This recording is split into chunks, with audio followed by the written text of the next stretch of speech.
Bonjour à tous et bienvenue, moi c'est Lauriane, ici je vous parle tricot, je vous parle laine et aujourd'hui on se retrouve comme chaque dimanche matin pour parler de l'avancée de mes tricots.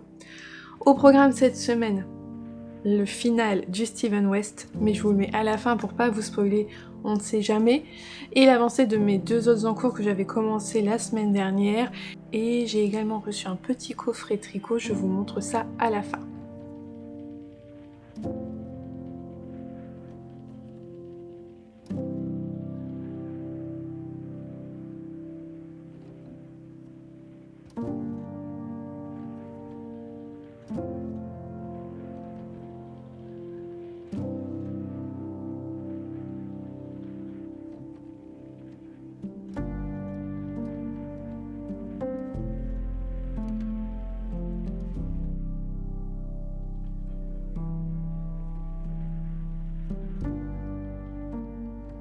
Tout d'abord, ce que je porte le pull Coffee, un modèle de Même les anges tricotent, Laetitia.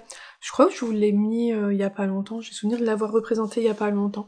Enfin voilà, le pull Coffee avec cette très jolie dentelle sur les épaules, on a la même dans le haut du dos. Bref, je l'aime beaucoup par sa forme, sa couleur, je l'avais tricoté avec les fils recommandés dans le patron, c'est-à-dire BFL cachemire, soit je crois de teinture lurée. Je vous l'avais dit, c'est un fil qui bouloche. Alors depuis je l'ai rasé donc ça va mieux, mais c'est vrai que c'est un fil qui bouloche quand même pas mal. Mais c'est un modèle que j'aime énormément, je trouve qu'il me va bien, il me tombe bien. Il est très élégant, très féminin, donc j'aime beaucoup, puis il est très agréable à porter. C'est vrai que même si ça bouloche, c'est vrai que c'est un fil qui est quand même beau, il est brillant et il est doux. Donc voilà, pour ce que je portais. Au niveau de mes encours, on va commencer par le pull V-neck boxy de Rory Locatelli. Je ne sais plus du tout où j'en étais quand je vous l'ai montré la semaine dernière. Alors je vous montre, j'avais commencé le dos c'est sûr, est-ce que j'avais fait un demi-devant, je ne suis plus sûre. Bon, j'essaie de bien le mettre. Alors là voici le dos, donc comme son nom l'indique c'est un boxy, donc c'est très large, il est très très large, donc vous voyez là on a l'encolure qui sera là, et les manches elles tombent vraiment basses, moins les épaules. Alors vous voyez quoi, j'ai regardé, il n'y a que 14 cm de manches à tricoter, donc ça va aller vite les manches. Alors, il se tricote du haut vers le bas, on a ce petit détail de rayure en maille en vert sur le haut du dos, des épaules, j'aime beaucoup. C'est vraiment très joli, et puis c'était sympa à tricoter, ça évitait de faire que du jersey. Qu'on vient faire le dos, une certaine hauteur. Moi j'ai fait plus grand que ce qui était préconisé, elle préconise 14 cm de hauteur... non, elle doit préconiser 11, je crois, pour la taille. J'ai suivi la taille 3, il me semble, 3 ou 4. Et elle préconise 11 ou 12 cm, moi je sais que j'en ai fait 14. J'ai fait 14 cm de hauteur sous les emmanchures. On vient relever les mailles et on vient faire les demi-devants. Donc on retrouve le jeu de rayures, on fait des rangs raccourcis, vous voyez, hein, les rayures sont de plus en plus longues pour former la descente de l'épaule. En même temps, on fait des augmentations pour former l'encolure qui est ici une encolure en V. Et alors là, j'ai un peu changé parce que normalement, on fait les rayures, après on vient faire du jersey en droit tout en continuant les augmentations et on est censé s'arrêter à 11 cm de hauteur. Et on vient rejoindre le devant avec le dos, et ensuite quand on va continuer à tricoter, il va falloir continuer à faire les augmentations à ce niveau-là. Sauf que moi, comme j'ai choisi de faire 14 cm de hauteur à ce niveau-là, j'avais plus de rangs à faire avant de rejoindre, et donc j'ai eu fini toutes mes augmentations d'encolure quand je suis arrivée au moment de l'emmanchure. Et après on vient faire la même chose de l'autre côté, hop hop hop. Donc pareil, hein, j'ai 14 cm, j'ai fait mes augmentations, et en fait une fois que j'ai eu 14 de chaque côté, j'avais fait toutes les augmentations nécessaires, et donc je suis venue rejoindre en rond, et maintenant c'est parti tout en jersey. Donc voilà, avec ces lignes, c'est vraiment très joli. Donc là c'est parti pour une mer de jersey. Alors déjà que c'est pas forcément ce qui est le plus passionnant, mais là il y a beaucoup de mailles. Et il y a... je sais pas. Pas loin de 400 mailles je crois sur les aiguilles. Donc il y en a quand même beaucoup. Je vous montre où j'en suis. J'ai fait ça. Voilà. J'utilise un petit anneau marqueur de chez Apollonie, c'était les fleurs de l'an dernier. Pour marquer mon début de rang. Je trouvais que ça allait tellement bien avec la couleur de ma laine. Et donc voilà, je suis là. Et là, faut que je regarde, je crois que c'est 40 cm à tricoter. Donc ça me paraît beaucoup, 40 cm. Je vais voir. Je vais regarder ça. De toute façon, je vais le faire en petit à petit. Au niveau de la laine, j'utilise un fil de chez Didier, au fil d'Orus. Hop, c'est sa base des tibétains single coloris poésie du scribe. Je pense pas que vous puissiez retrouver ce coloris-là sur sa boutique actuellement. Je l'avais reçu il y a plusieurs mois, donc je pense pas que vous puissiez le revoir. Mais j'aime beaucoup, c'est vraiment très joli, très agréable. C'est un fil très agréable à tricoter, et le fait qu'il y ait de la soie dedans, ça va donner un beau drapé au pull. Donc là, pour le moment, je suis toujours sur mon premier écheveau, voici ce qui me reste. Donc là, c'est vraiment utile d'avoir le support. Je vous en ai déjà parlé, hein. Il m'a été envoyé par Lily comme tout. Le petit support nomade, là, on peut facilement juste embarquer ça pour tricoter dehors. Et sinon, quand on le met sur son socle, ça tourne et il tourne très très bien.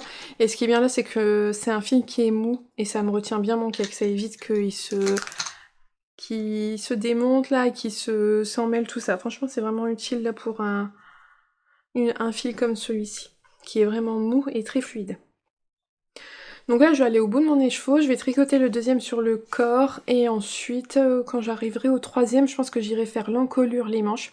Je veux pas faire le haut du... Je veux pas faire les manches trop vite, parce que je pense que là, pour vraiment savoir comment il va tomber, j'ai besoin d'avoir quand même pas mal de tissu au niveau du corps pour avoir un joli tombé. Donc je pense que je vais tricoter mon deuxième écheveau, et ensuite je viendrai faire l'encolure, je viendrai faire les manches pour les faire à la bonne longueur, celle qui me convient le mieux.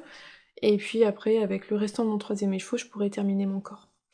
Mais ouais, vous voyez, c'est vraiment large, hein. Surtout que là, bon, c'est pas encore formé, tout ça. Mon câble est pas assez grand pour mettre... Mais bon, pour tricoter, c'est ce qu'il y a de mieux, je trouve. Quand les mailles, elles sont un petit peu serrées, c'est mieux. Mais mon câble est pas assez grand pour vraiment déployer au plus grand le pull. Donc là, maintenant, c'est parti. Ça va être un tricot vraiment zéro cerveau. Il y a que à tricoter en jersey endroit pendant des kilomètres. Bon bah quand j'ai pas envie de me prendre la tête, quand j'ai pas envie de réfléchir et tout, d'être concentrée, ça sera celui-ci que je vais prendre. Là clairement, ça va être vraiment le tricot parfait pour la télé, la voiture, tout ça. Ensuite, l'autre en cours sur mes aiguilles, c'est mon châle avec les mini de Pauline de Bulbe Bizarre. De son calendrier de l'Avent, je fais la saison de l'automne. Et je vous montre où j'en suis. Alors, je fais le modèle Spice It Up, il me semble, de Lisa Ross. Et donc voici, je vous avais montré les deux premières sections avec les mini. Et donc là, j'ai tricoté 4 mini sur cette partie-là. J'ai fait la moitié du châle, on va dire. En fait, ça, il faut le faire 2 fois, et après, les 2 morceaux sont rassemblés pour une partie finale. Donc là, je dois refaire une deuxième fois la même chose, mais en inversé. Parce que là, vous voyez, si je le tiens, on a... Hop, il se tient penché comme ceci. Et en fait, je dois faire la même chose, mais dans ce sens-là. Alors, normalement, le patron, il se commence ici, par cette partie en point mousse, mais moi, j'avais un mini en plus, donc j'ai fait le choix de commencer par la section avec les mini. Alors je vous avais dit, ça roulotte, j'espère qu'au lavage, au blocage, je vais réussir à le remettre bien. Je verrai ça à la toute fin, je verrai ce problème-là à la fin. Je vais faire l'autre côté de la même manière, et si j'ai assez de laine à la fin, que je vois que après blocage, ça roulotte, je viendrai relever les mailles et faire quelque chose, et si je vois que ça fonctionne bien, ça fonctionne bien. Si malheureusement je vois que ça roulotte mais que j'ai plus de laine, bah, je verrai à ce moment-là ce que je ferai. Mais pour l'instant, je le laisse comme ça. Donc c'est une alternance de sections avec ce joli point étoile, je crois, il me semble. Je l'avais jamais réalisé encore. Il m'a fallu regarder la vidéo pour comprendre ce que je devais faire au départ, mais après, une fois qu'on l'a fait, on comprend et ça se fait tout seul. C'est un patron qui est en anglais, qui est entièrement en anglais. Et après, on a ces sections-là de point mousse. Et là, on fait un peu de mosaïque pour passer du point mousse à la partie dentelle. Et donc, on fait ça avec plusieurs couleurs. Là tout de suite, j'ai pas les noms des coloris. Ce sont que des coloris de chez Pauline Bulbe Bizarre, en tout cas pour les colorés, les mini. Donc vous pouvez les retrouver facilement sur son Instagram. Là, je sais que c'est... ah bah ça, c'est un reste. C'est les cheveux qui me restaient de ce pull-là. Voilà, c'est du teinturlurie. Là, je sais que c'est Chelsea Market parce que je le reconnais. Mais après, les autres coloris, je sais pas. Celui-là, j'adore. Il est vraiment magnifique. J'ai beaucoup aimé le tricoter. Dans les tons beige, jaune, assez doux. Ah, franchement, j'ai beaucoup aimé le faire. Et celui-là, il est plus orangé, il est beaucoup plus vif, plus saturé. Mais on voit bien le point. Le point ressort bien. Et donc là, j'ai terminé et j'ai mis en attente mes mailles. Donc c'est vraiment chouette à faire. Franchement, j'ai bien aimé. Ça me dérange pas de refaire la même chose de l'autre côté. On utilise à peu près, on utilise la moitié de son mini. Je vous avais dit, moi je suis un peu juste... faut que je tricote serré pour être sûre de pas utiliser plus de la moitié de mes mini. Et pour en avoir assez pour l'autre côté, l'autre moitié à faire. Hop, si je vous montre. Alors, ça ce sont les couleurs que j'ai déjà utilisées. Et donc là, je vais repartir avec ceux-là pour faire l'autre côté. Donc ils seront terminés. Franchement, je ne devrais vraiment pas avoir beaucoup de reste de ces coloris-là. Ça va se jouer au gramme près. Donc j'ai fait ces 4 là. Donc là vraiment je refais la même chose. Et après, une fois que j'aurai fait le deuxième pan, je vais les rejoindre. Et je vais utiliser les 2 derniers mini qui sont ceux-là. Donc un orange plus foncé avec des nuances de rouge et puis un rouge. Vraiment super joli. Des très très belles couleurs. J'aime beaucoup. Donc là voilà. Celui-là, il est mis de côté. Et je vais pouvoir m'attaquer à l'autre morceau. Ça se fait assez bien. Franchement, c'est pas trop long à faire. C'est agréable. On retient bien le rythme. Alors, je suis toujours le patron pour faire cette partie-là. Parce qu'en fait, en fonction de là où on se trouve, le début de rang, il y a parfois quelques mailles endroits à faire. Parfois, on commence tout de suite le motif. Ça me permet de m'assurer à la fin, quand j'ai le bon nombre de mailles par rapport à ce qui est indiqué dans le patron, de m'être assurée de ne pas avoir fait d'erreur durant le rang, parce que ça peut arriver. Donc je suis toujours le patron à la lettre, c'est pas un diagramme, c'est vraiment des explications écrites. Mais par contre là, cette partie-là, comment on appelle ça? Le point mousse, ça je le connais par cœur, je peux le tricoter sans regarder le patron. Là, faut juste que je fasse attention parce que les augmentations, diminutions, pour le côté qui est en effet miroir, vont être inversées, et je pense qu'au départ, ça va être un petit peu perturbant. Mais bon, ça va être juste l'histoire de s'y mettre là, dans les premiers en bas. Mais je pense qu'au lavage, là, ça va se mettre bien, parce que vous voyez, ça se remet quand même bien. J'avais fait 2 rangs là de points mousse. Je pense qu'en l'épinglant bien, ça se mettra bien. Donc lui, l'objectif la semaine prochaine, j'aimerais qu'il soit avoir fini le deuxième morceau. Et éventuellement avoir commencé à assembler les deux, j'aimerais beaucoup. Ça va vraiment être chouette. Alors je vous dis pas vraiment à quoi ça va ressembler après, je sais que les plus curieux seront allés voir sur la fiche Ravelry pour trouver le patron et puis voir à quoi ça ressemble, mais je pense qu'il y en a certains qui gardent le suspense, et donc je vous en dis pas plus pour le moment. Et maintenant, on va arriver au Gogo Dynamo de Steven West. Alors, si je devais faire un bilan de ce MKL de cette année, franchement, j'ai adoré. J'ai adoré le chat, j'ai adoré le tricoté, j'ai beaucoup aimé les indices, j'ai pas trouvé qu'ils étaient trop prenants, j'ai trouvé que ça se faisait bien, c'est pas des points trop compliqués, que c'était pas pénible à faire, il y a pas eu ce côté cette année de devoir faire 2 ailes symétriques. L'an dernier avec le Géocradian, on avait eu toute une partie où il fallait faire des rayures avec des mailles un peu tirées, je crois, de souvenir, et on le faisait d'un côté et après on faisait ça vraiment de l'autre côté.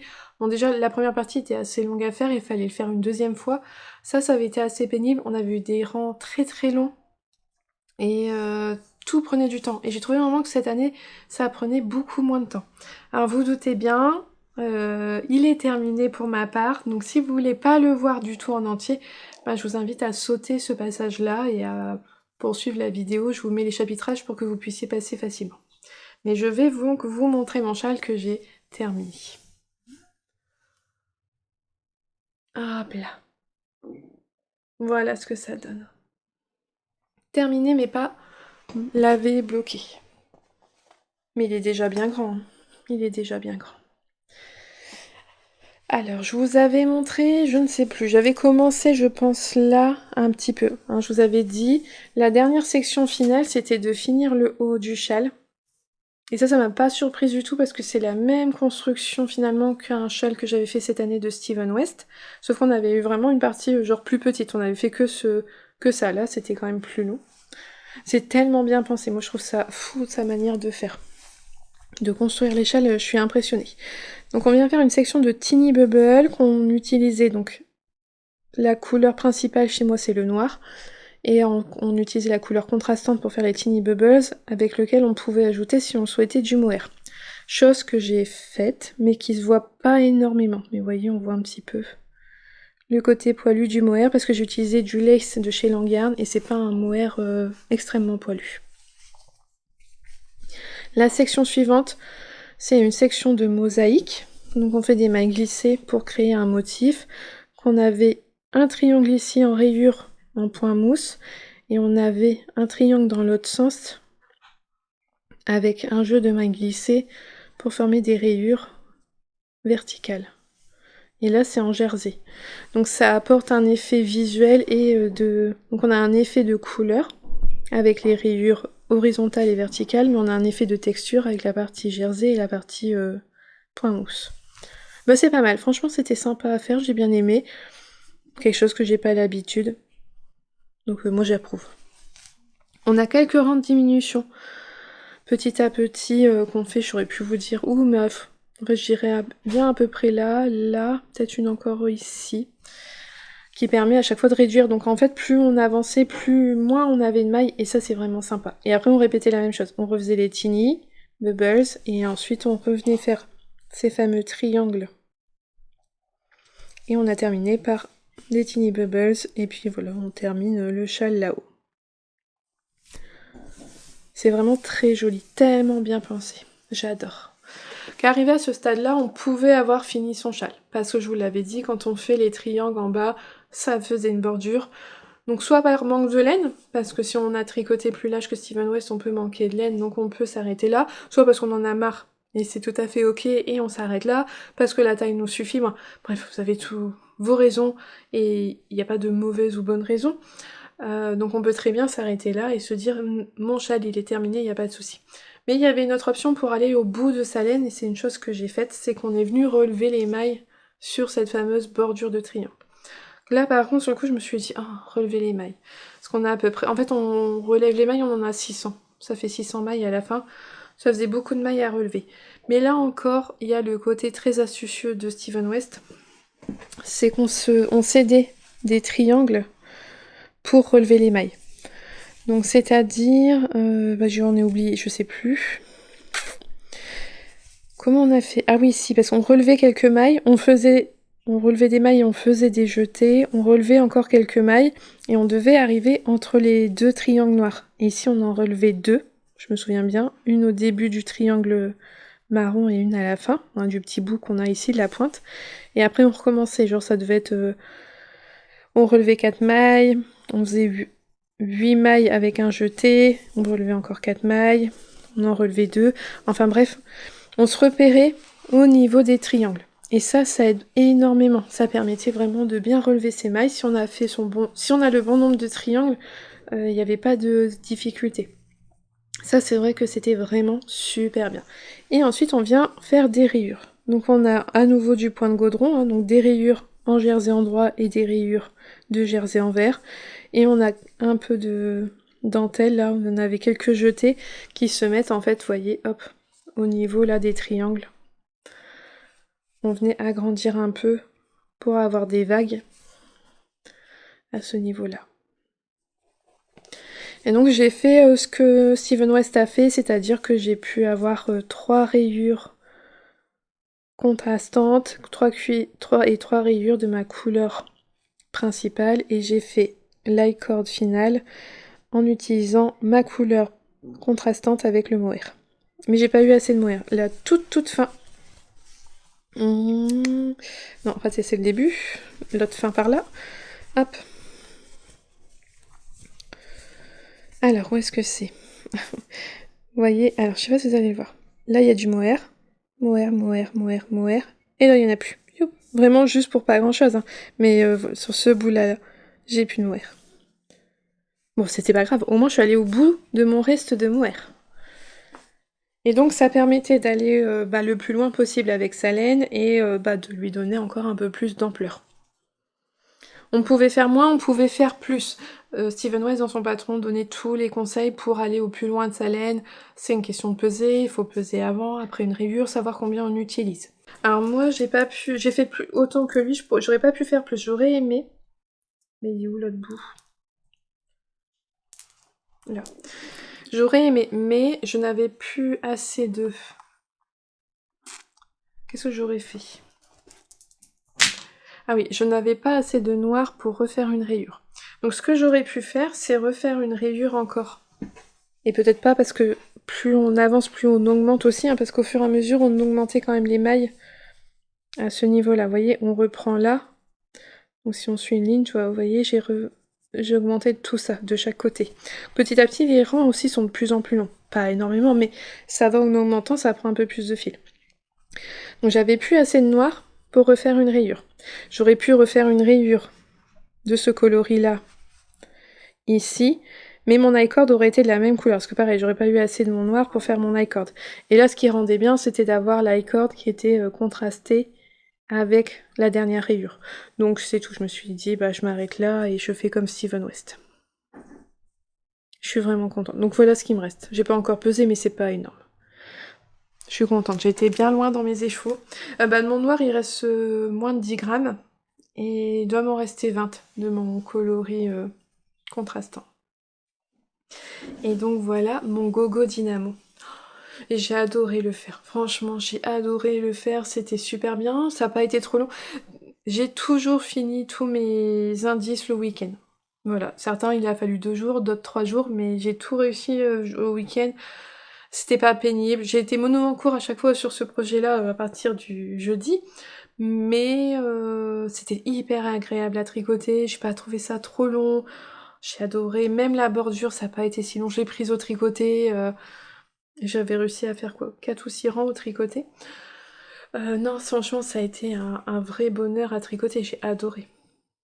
J'ai adoré. La partie du haut, elle se fait vite, parce que ça va en réduisant, donc franchement, on est motivé, ça se fait bien. Puis une fois qu'on l'a fait une fois, on a compris, ça se fait vraiment tout seul. Ah ouais, non. Moi, les petits demi-cercles, j'ai aimé.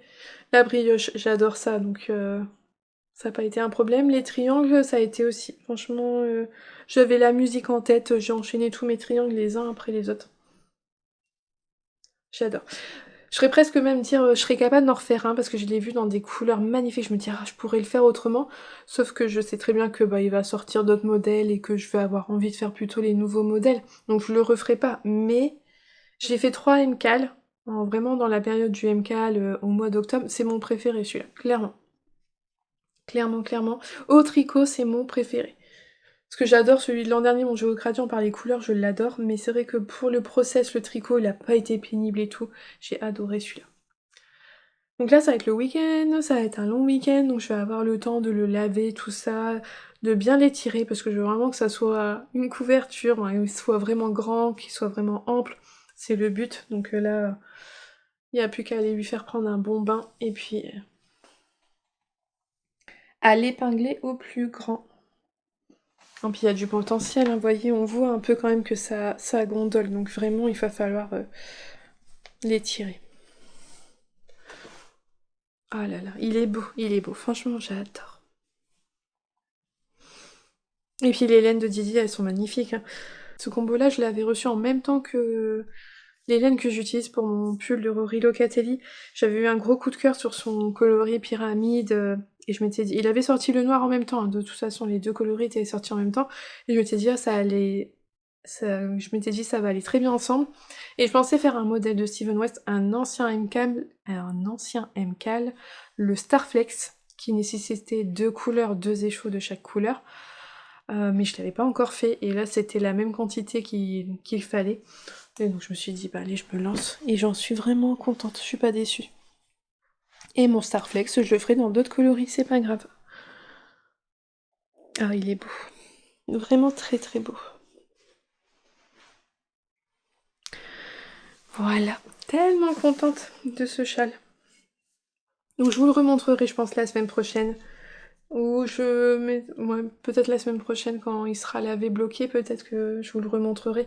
Mais de toute façon après il sera sur... on va on va le prendre en photo et le mettre sur Instagram. Il aura sa vidéo dédiée. Je pense que je vous le remontrerai peut-être pas là.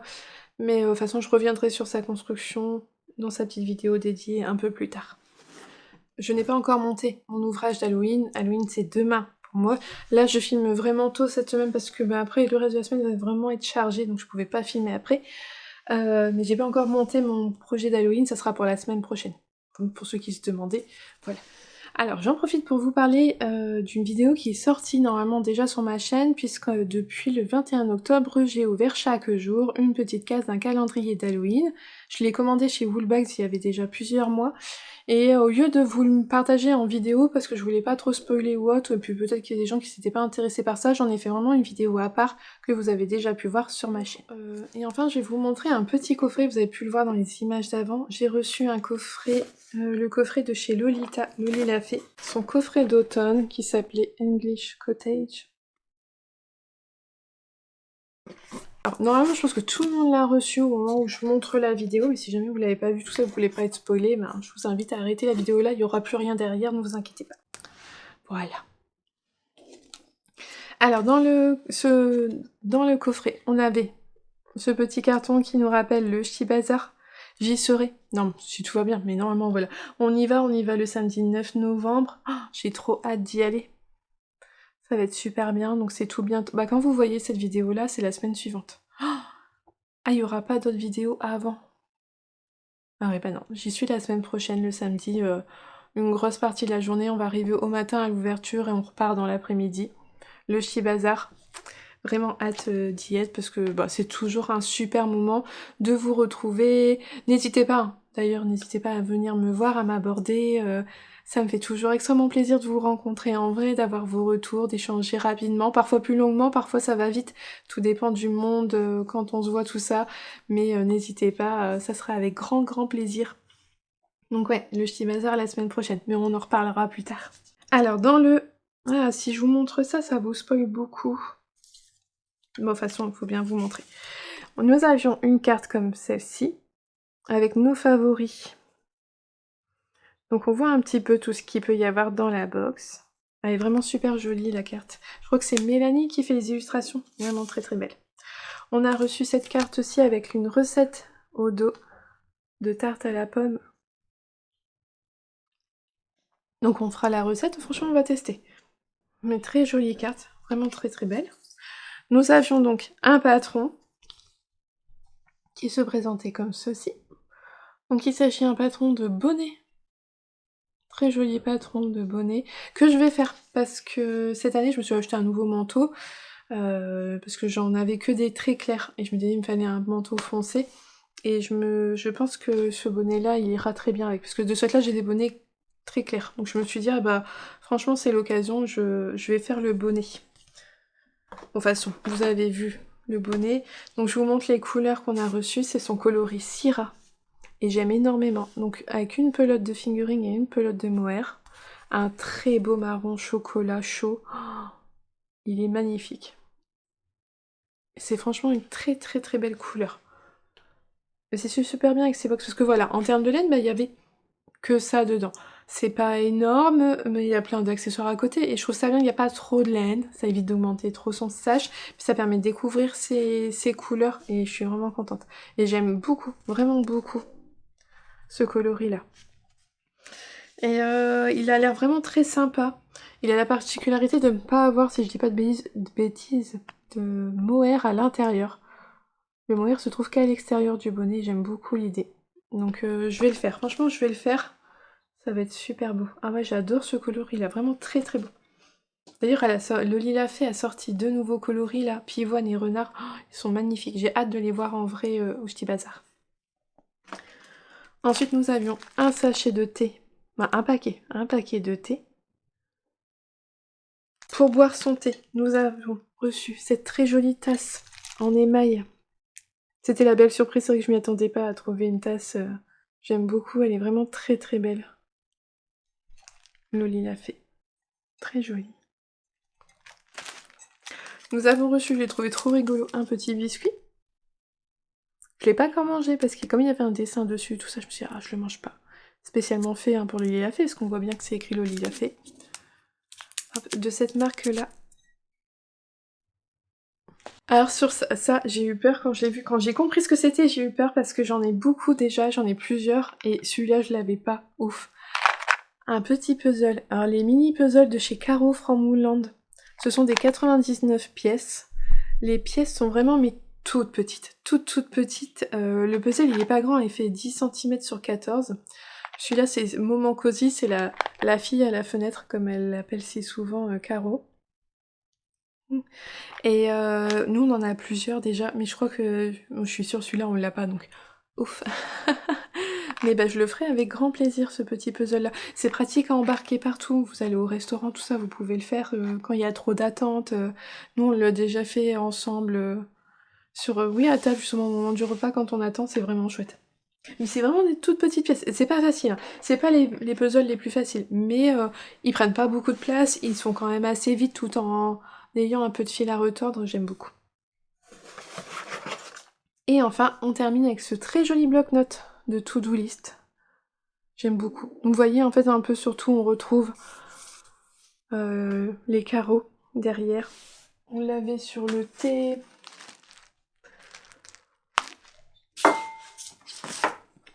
On le retrouvait là sur la photo. Donc vous voyez, hein, sur la photo, on avait la tasse, le bonnet, l'illustration. Et j'ai oublié, parce qu'elle était cachée dans la tasse. Pour mettre sur le bonnet, on a même la petite étiquette. Vraiment très chouette. J'aime beaucoup. Donc voilà, c'était son petit coffret English Cottage, la box d'automne. Elle m'avait très gentiment offerte sa box du printemps, j'avais beaucoup aimé le concept. Alors il y a deux versions, il y a la version où il y a que la laine, et peut-être une gourmandise, je crois moi. Vraiment une plus petite version, donc beaucoup moins chère. Et il y a le grand format avec tous les goodies. Et donc j'avais beaucoup aimé celle du printemps, et quand je l'avais reçue, j'avais raté donc de cette là la précommande pour celle de l'été, et donc là quand celle-ci elle est sortie, je l'ai pas ratée. Je me suis dit ah non je la veux, elle est vraiment très chouette. Et là le prochain on le sait déjà, c'est sur le thème Harry Potter, mais l'école Beauxbatons. Pour ceux qui savent pas, c'était une école où ce sont que de filles, que des sorcières filles. Elles sont très élégantes, elles sont vraiment très belles, c'est tout délicat, dans un univers de bleu. Je suis quand même très curieuse de savoir ce que ça va être. C'est quand même Harry Potter quoi, donc forcément c'est tentant. Et je crois qu'au moment où vous voyez cette vidéo, les précommandes pour la box d'hiver sont déjà disponibles. Donc voilà, franchement une très jolie box, je suis vraiment contente. Et je vais pouvoir manger mon petit biscuit, j'avais hâte, j'attendais, mais je voulais vraiment vous le montrer parce que je le trouvais trop rigolo et ça aurait été dommage de pas vous le montrer. On est arrivé au bout de cette vidéo, merci énormément de l'avoir regardé jusqu'au bout. Merci pour tous vos commentaires, je prends toujours énormément de plaisir à les lire, donc un grand merci à vous. Merci énormément à tous ceux qui soutiennent la chaîne sur Ko-fi, merci beaucoup. En attendant, je vous souhaite une belle journée ou une belle soirée en fonction de quand est-ce que vous regardez cette vidéo, et surtout un bon tricot, et je vous dis à bientôt, bye!